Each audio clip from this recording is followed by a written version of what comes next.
കേന്ദ്രമന്ത്രിയായതിനു ശേഷം ആദ്യമായി സുരേഷ് ഗോപി കേരളത്തിലെത്തുമ്പോൾ അതിൻ്റെ ആദ്യ ദിനം തന്നെ എത്തുന്നത് സഖാബ് ഇ കെ നായനാരുടെ വീട്ടിലാണ്. ശാരദ ടീച്ചറെ കാണാൻ പലപ്പോഴായി ഇവിടെ വന്നിട്ടുണ്ട്. ഇ കെ നായനാരുമായി അത്ര അടുത്ത് ബന്ധമുണ്ടായിരുന്നു. ടീച്ചറെ, ഈ സുരേഷ് ഗോപിക്കും ഇ കെ നായരും തമ്മിലുള്ള അടുപ്പ് എത്രത്തോളമായിരുന്നു? അത് വളരെ സ്നേഹം എന്താണെന്ന് എനിക്ക് പറയാൻ കഴിയില്ല. ഒരുപക്ഷെ സഖാവിൻ്റെ സ്വഭാവം കണ്ടിട്ടായിരിക്കും, അല്ലെങ്കിൽ ആ ഭരണ രീതി കണ്ടിട്ടായിരിക്കും. ആ ഭരണത്തിൽ കാപട്യമില്ല, വെറും എല്ലാം തുറന്ന മനസ്സാന്നല്ല എൻ്റെ സഖാവിൻ്റെത്. അതുകൊണ്ട് എങ്ങനെ നമുക്ക് പല പല രീതികളിലും അയാൾ എങ്ങനെയാണ് സഖാവിനെ കണ്ട് നമുക്ക് പറയാൻ പറ്റില്ല. പക്ഷേ ഇതായിരിക്കണം നല്ല ഒരു വേറെ ഒന്നുമില്ലല്ലോ.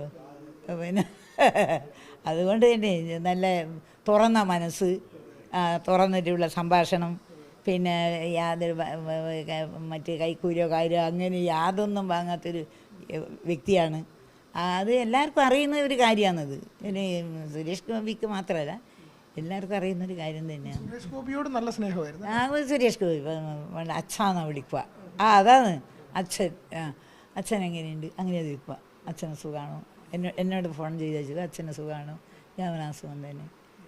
വളരെ അയാളൊരു നല്ല വ്യക്തിയാണ്. സുരേഷ് എന്ന് പറഞ്ഞാൽ ഒരു നല്ല വ്യക്തിൻ്റെ ഉടമയാണ്.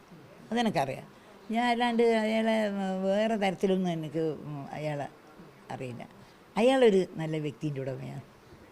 മരിച്ചതിന് ശേഷവും വീട്ടിലേക്ക് വരാറുണ്ട്. മരിച്ചതിന് ശേഷം വരാറുണ്ട്. മരിച്ചതിന് ശേഷം വന്ന് ഒരു ദിവസം എന്നോട് രാത്രി അയാൾ എത്തി, ഗസ്റ്റ് ഹൗസിലല്ലേ താമസിക്കുക. അപ്പോൾ എന്നെ വിളിച്ചു, അമ്മ ഞാനിവിടെ ഗസ്റ്റ് ഹൗസിലുണ്ട്, രാവിലെ എനിക്ക് ഇവിടെ ഇങ്ങോട്ട് എവിടെയോ വന്ന് പരിപാടി, അപ്പോൾ ഞാൻ രാവിലെ ബ്രേക്ക്ഫാസ്റ്റ് അമ്മേൻ്റെ അടുത്ത് വന്നു. നമ്മൾ ശരി. അങ്ങനെ രാവിലെ ബ്രേക്ക്ഫാസ്റ്റ് എന്ന് പറയുമ്പോൾ ഞാൻ എൻ്റെ ഇവിടെ എൻ്റെ ഏച്ചിൻ്റെ മക്കളുണ്ട്, പിന്നെ അവരോട് വിളിച്ച് പറഞ്ഞു ഇങ്ങനെ സുരേഷ് ഗോപി വരുന്നുണ്ടെന്ന്. അങ്ങനെ രാവിലെ വന്ന് ഞങ്ങൾ ബ്രേക്ക്ഫാസ്റ്റെല്ലാം എല്ലാവരും കൂടി കഴിച്ചു. ആ കഴിച്ചുകൊണ്ടിരിക്കുമ്പോൾ ഈ പായസത്തിൻ്റെ ഇതും കൊണ്ട് വരുന്നു ഇയാൾ അമ്പലത്തിൽ. ആ പായസം കണ്ടപ്പോഴാണെന്ന് ചോദിച്ചത് എന്താ പായസം. ഞാൻ പറഞ്ഞു ഇങ്ങനെ ഞങ്ങൾ അമ്പലത്തിൽ ഞങ്ങളെ ഭഗവതി ക്ഷേത്രമാണ്, അവിടെ നടത്തുന്ന ഒരു പായസമായത്. അപ്പോൾ എനിക്കൊരു പായസം കഴിക്കണം എന്ന് പറഞ്ഞു. അങ്ങനെയാണ്. എത്രയാവും? 4000 രൂപ ഇത് ദക്ഷിണ അടക്കം പിന്നെ ആവുമെന്ന് പറഞ്ഞതുകൊണ്ട് അങ്ങനെ ഇവിടെ പറഞ്ഞ് പിന്നീട് വിളിച്ച് 2 ദിവസം കഴിയുമ്പോൾ വിളിച്ച് പറഞ്ഞ് അമ്മ അടുത്ത വെള്ളിയാഴ്ച എൻ്റെ ജന്മനക്ഷത്രമാണ്, അന്ന് മതി പായസം. അവന് ശരി.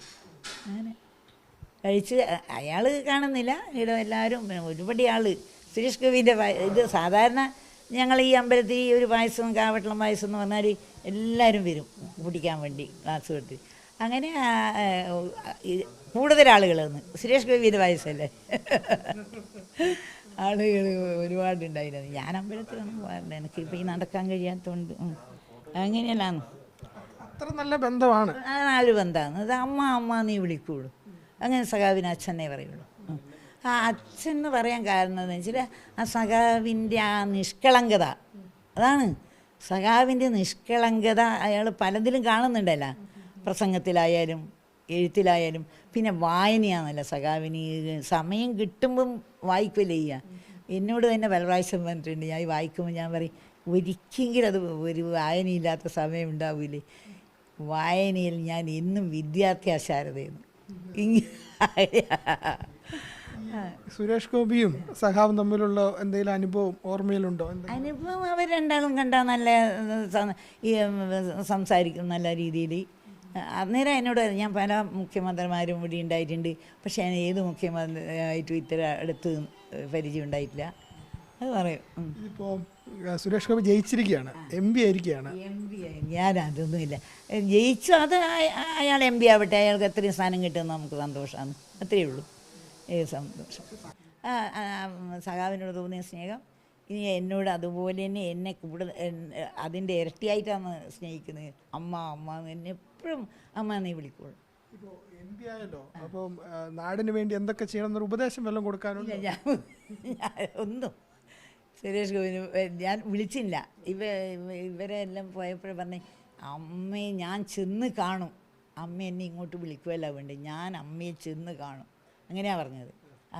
കുട്ടികളെല്ലാം വിളിച്ചപ്പോൾ ഞാൻ അമ്മ എന്നെ ഇങ്ങോട്ട് വിളിക്കണ്ട, ഞാൻ അമ്മയെ ചെന്ന് കാണും, അങ്ങനെ ഇപ്പം ഈ വരവ് വരുന്നത് വേറെ ഇതിൽ രാഷ്ട്രീയം നിങ്ങൾ കരുതുന്ന മാതിരി ഇപ്പം എല്ലാവരും ഇപ്പം ചാനലുകാരും പത്രക്കാരും എല്ലാം ഇപ്പം ഇത് രാഷ്ട്രീയം ടീച്ചർ ഇപ്പം എന്താ പറയുന്നത് എൻ്റെ രാഷ്ട്രീയം എന്ന് പറഞ്ഞാൽ ഞാൻ 5 വയസ്സിൽ തുടങ്ങിയ രാഷ്ട്രീയം എനിക്ക് നിങ്ങളെ ഇന്നേരുള്ള രാഷ്ട്രീയമല്ല. എൻ്റെ അമ്മാവൻ KPRൻ്റെ രാഷ്ട്രീയം എനിക്ക് ചെറുപ്പം 40 തുടങ്ങിയ ഇത് കലാപം അമ്മാവനെ തൂക്കാൻ വിളിച്ചത് അതെല്ലാം എൻ്റെ 5 വയസ്സിലുള്ള എനിക്ക് ഇന്നും ഓർമ്മയാണ്. എനിക്ക് ഭയങ്കര ഓർമ്മതയാണ് എല്ലാ കാര്യങ്ങളും ചെറുപ്പത്തിൽ നടന്നതും കൂടി. അതുകൊണ്ട് ആ രാഷ്ട്രീയം എന്നും വേറെ തന്നെയാണ്. രാഷ്ട്രീയവും നമ്മളെ സ്നേഹവും തമ്മിൽ എപ്പോഴും കൂട്ടിക്കുഴക്കാൻ പാടില്ല നിങ്ങൾ. അതാ രാഷ്ട്രീയമായിട്ട് കാണണം, സ്നേഹമായിട്ട് കാണണം. അതിന് രണ്ടും കൂട്ടിക്കുഴക്കാൻ പാടില്ല.